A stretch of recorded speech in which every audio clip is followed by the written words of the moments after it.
والفجر وليال عشر والشفع والوتر والليل إذا يسر هل في ذلك قسم لذي حجر ألم تر كيف فعل ربك بعاد إرم ذات العماد التي لم يخلق مثلها في البلاد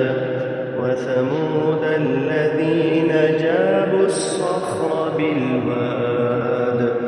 وفرعون ذي الأوتاد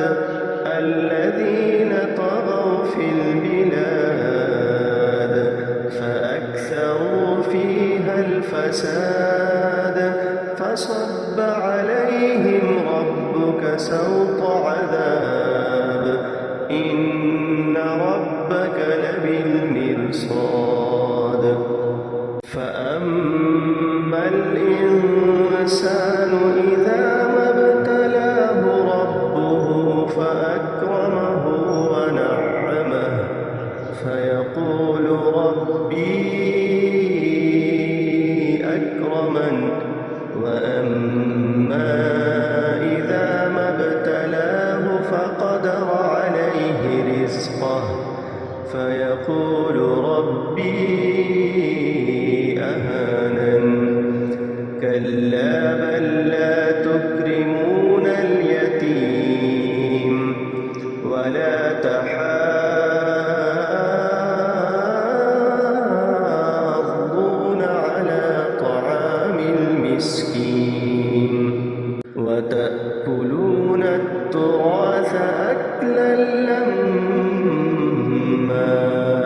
وتحبون المال حبا جما كلا إذا دكت الأرض دكا دكا وجاء ربك والملك صفا صفا وجيء يومئذ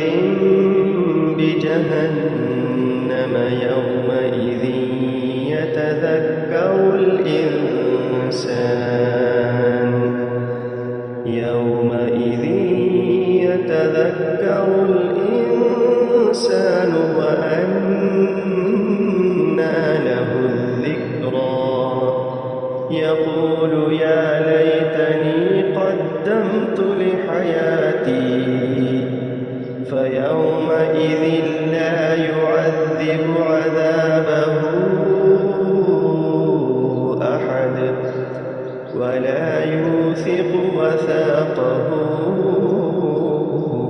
أحد يا أيتها النفس المطمئنة ارجعي إلى ربك راضية مرضية فادخلي في عبادي وادخلي جنتي.